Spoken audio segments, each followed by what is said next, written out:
Hello friends, good morning. आज हम लोग 15 जुलाई 2026 के करंट अफेयर्स डिस्कस करेंगे। आज के सेट में टोटल 5 टॉपिक्स हैं, जिसमें पहला टॉपिक जो है वो गुजरात से संबंधित है। तो पर्यावरण संरक्षण और शहरी क्षेत्र को बढ़ावा देने की दिशा में गुजरात के अहमदाबाद शहर ने एक नई उपलब्धि हासिल की है। क्या उपलब्धि हासिल की है? तो अहमदाबाद ने मात्र 1 घंटे में 3.61 लाख यानी कि 3,61,000 पौधे लगाकर गिनीज वर्ल्ड रिकॉर्ड में अपना नाम दर्ज किया है। ये विशाल वृक्षारोपण अभियान अहमदाबाद नगर निगम द्वारा गुजरात के भदाद क्षेत्र में आयोजित किया गया है और इस अभियान में 25,000 से अधिक स्वयंसेवकों ने भाग लिया और लगभग 76,000 वर्ग मीटर क्षेत्र में पौधारोपण किया गया।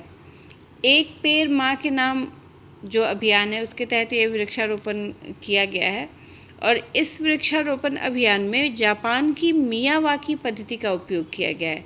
क्या है ये पद्धति? तो इसमें कम स्थान पर अधिक घनत्व के साथ देशी प्रजातियों के पौधे लगाए जाते हैं, जिससे कम समय में प्राकृतिक और बहुस्तरीय जंगल विकसित हो सके। तो यही मियावाकी पद्धति है जापान की, जिसका उपयोग इस वृक्षारोपण अभियान के दौरान किया गया है और पूरे अभियान के दौरान 35 देसी प्रजातियों के पौधे लगाए गए हैं। तो अगर क्वेश्चन है कि हाल ही में कहाँ मात्र 1 घंटे के समय में 3,61,000 पौधे लगाकर गिनीज वर्ल्ड रिकॉर्ड बनाया गया है, तो गुजरात के अहमदाबाद में। नेक्स्ट टॉपिक नशा मुक्त युवा फॉर विकसित भारत अभियान से संबंधित है। तो भारत को वर्ष 2047 तक विकसित राष्ट्र बनाने के लक्ष्य के साथ युवाओं की सक्रिय भागीदारी को बढ़ावा देने के उद्देश्य से युवा कार्यक्रम एवं खेल मंत्रालय ने नशा मुक्त युवा फॉर विकसित भारत अभियान के अगले चरण की शुरुआत की है। ये अभियान मेरा युवा भारत के माध्यम से संचालित किया जा रहा है। माईगोव पोर्टल जो है उसके माध्यम से ये अभियान संचालित किया जा रहा है और इसका उद्देश्य युवाओं की रचनात्मक प्रतिभा का उपयोग करते हुए नशा मुक्ति के प्रति सामाजिक जागरूकता बढ़ाना और इसे जन आंदोलन का स्वरूप देना है। इस राष्ट्रव्यापी अभियान को 3 चरणों में आयोजित किया जाएगा। सबसे पहले जिला स्तर पर प्रतियोगिताएं होंगी, इसके बाद राज्य स्तर पर चयन प्रक्रिया आयोजित की जाएगी और अंत में नई दिल्ली में राष्ट्रीय फाइनल का आयोजन किया जाएगा। अभियान के अंतर्गत युवाओं के लिए 5 रचनात्मक प्रतियोगिताएं रखी गई हैं, जिसमें नृत्य, संगीत, रील एवं लघु फिल्म, नुक्कड़ नाटक और स्लैम पोएट्री शामिल है। इस प्रतियोगिता में 15 से 29 वर्ष की जो आयु के युवा हैं वो सभी युवा इसमें भाग ले सकेंगे। तो नशा मुक्त युवा फॉर विकसित भारत अभियान की अगले चरण की शुरुआत हो गई है और किसके द्वारा किया गया है, किस मंत्रालय के द्वारा, ये भी ध्यान रखिएगा। तो युवा कार्यक्रम एवं खेल मंत्रालय। नेक्स्ट टॉपिक भारत में वैश्विक क्षमता केंद्र यानी कि ग्लोबल कैपेबिलिटी सेंटर्स जीसीसी तेजी से आर्थिक विकास और रोजगार के महत्वपूर्ण आधार बनकर उभरे हैं और इसी दिशा में the institute of chartered accountants of India ने नई दिल्ली में ICAI ग्लोबल ऑर्बिट समिट 2026 के पहले संस्करण का उद्घाटन किया है। ये राष्ट्रीय स्तर की समिट श्रृंखला भारत के GCC पारिस्थितिकी तंत्र, चार्टर्ड अकाउंटेंट्स की वैश्विक भूमिका और पेशेवर नेतृत्व को मजबूत करने पर केंद्रित है। और इस बार की थीम क्या है इस समिट की? तो ICAI global orbit from GCCs to global leadership, ये इस बार की थीम है। अब GCC क्या होता है यानी कि ग्लोबल कैपेबिलिटी सेंटर्स क्या होते हैं?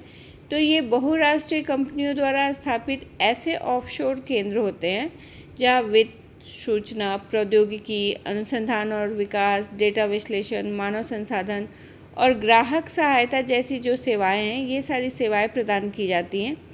और ये जो समिट आयोजित किया गया इसका उद्देश्य उद्योग, नीति निर्माताओं और पेशेवरों के बीच संवाद स्थापित कर भारत को वैश्विक नेतृत्व की दिशा में आगे बढ़ाना है। तो इसी उद्देश्य से ये समिट आयोजित किया गया है और नई दिल्ली में उद्घाटन के बाद ये समिट श्रृंखला देश के विभिन्न प्रमुख शहरों में आयोजित की जाएगी। अभी इसका उद्घाटन तो हुआ है नई दिल्ली में, लेकिन इसके बाद अलग अलग शहरों में अलग अलग महीनों में इसका आयोजन किया जाएगा, जिसमें अहमदाबाद, मुंबई, बेंगलुरु, हैदराबाद, पुणे और चेन्नई शामिल हैं। इन शहरों में इसका आयोजन किया जाएगा। नेक्स्ट टॉपिक ग्रामोदय पहल से संबंधित है। तो राष्ट्रीय कृषि एवं ग्रामीण विकास बैंक यानी कि नाबार्ड ने अपने 45वें स्थापना दिवस के अवसर पर 13 जुलाई 2026 को ग्रामोदय नामक एक नई उद्यमिता विकास पहल की शुरुआत की है। इस कार्य नाबार्ड की सबसे पहले देख लेते हैं कि स्थापना कब हुई थी। तो 12 जुलाई 1982 को इसकी स्थापना हुई थी और इसका हेडक्वार्टर मुंबई, महाराष्ट्र में है। तो ये जो ग्रामोदय कार्यक्रम है, इसका उद्देश्य ग्रामीण युवाओं को आत्मनिर्भर बनाते हुए उन्हें सफल उद्यमी के रूप में विकसित करना है। ये एक 3 वर्षीय पायलट कार्यक्रम है, जिसके अंतर्गत लगभग 4000 ग्रामीण उद्यमियों को तैयार करने का लक्ष्य निर्धारित किया गया है और ये कार्यक्रम भारत के सभी राज्यों और केंद्र शासित प्रदेशों में डिजिटल फर्स्ट हाइब्रिड मॉडल के माध्यम से संचालित किया जाएगा। ग्रामोदय कार्यक्रम नाबार्ड और राष्ट्रीय कौशल विकास निगम का संयुक्त प्रयास है और राष्ट्रीय कौशल विकास निगम कौशल विकास और उद्यमिता मंत्रालय के अंतर्गत कार्य करता है, ये भी ध्यान में रखिएगा। तो इस कार्यक्रम का संचालन किसके द्वारा किया जा रहा है? तो नाबार्ड और राष्ट्रीय कौशल विकास निगम। क्रियान्वयन किसके द्वारा किया जा रहा है? तो इसकी जिम्मेदारी है इंस्टीट्यूट फॉर इंडस्ट्रियल डेवलपमेंट की, जिसको इसके कार्यान्वयन की जिम्मेदारी सौंपी गई है। और इस कार्यक्रम के अंतर्गत चयनित प्रतिभागियों को एक व्यापक सहायता प्रणाली उपलब्ध कराई जाएगी, जिसमें साइकोमेट्रिकल मूल्यांकन, व्यक्तिगत परामर्श, उद्यमिता विकास प्रशिक्षण, उद्योग विशिष्ट कौशल विकास कार्यक्रम, अनुभवी विशेषज्ञों द्वारा मॉनिटरिंग और व्यवसाय स्थापित करने में आवश्यक सहयोग, ये सभी शामिल हैं। ये सभी इस कार्यक्रम के दौरान चयनित प्रतिभागियों को ये सारी सहायताएं उपलब्ध कराई जाएंगी। तो ग्रामोदय पहल किसकी पहल है, किसके द्वारा की गई है? तो नाबार्ड के द्वारा शुरू की गई है, उसके 45वें स्थापना दिवस के अवसर पर। नेक्स्ट टॉपिक वर्षा देशपांडे जी से संबंधित है। तो ये महाराष्ट्र के सतारा की रहने वाली हैं और इनको विश्व जनसंख्या दिवस, जो अभी हाल ही में मनाया गया था 11 जुलाई को, उसके अवसर पर न्यूयॉर्क में आयोजित एक कार्यक्रम में संयुक्त राष्ट्र जनसंख्या पुरस्कार से सम्मानित किया गया है। उन्हें यह अवार्ड भेदभावपूर्ण लिंग चयन और घटते लिंगानुपात को दूर करने के उनके प्रयासों के लिए दिया गया है। वो वर्षा देशपांडे जो हैं, वो महिला विकास मंडल ऑफ इंडिया की सचिव भी हैं और उन्होंने लिंग चयनात्मक गर्भपात को रोकने के लिए स्टिंग ऑपरेशन भी किए हैं। अब संयुक्त राष्ट्र जनसंख्या पुरस्कार क्या है? तो ये एक प्रतिष्ठित अंतर्राष्ट्रीय पुरस्कार है जो जनसंख्या और जनसांख्यिकी से जुड़े महत्वपूर्ण कार्यों के लिए उन व्यक्तियों संस्थानों को दिया जाता है जो इस क्षेत्र में महत्वपूर्ण योगदान दिए हों। ये पुरस्कार संयुक्त राष्ट्र महासभा द्वारा 1981 में स्थापित किया गया था और पहली बार इसको कब दिया गया था? तो 1983 में 1983 में इसको पहली बार दिया गया था। तो ये हमारे आज के टॉपिक से मिलते हैं नेक्स्ट डे। अगर आपको इससे रिलेटेड PDF डाउनलोड करना हो तो आप ओनली BPSC की साइट या ओनली BPSC के ऐप के थ्रू डाउनलोड कर सकते हैं।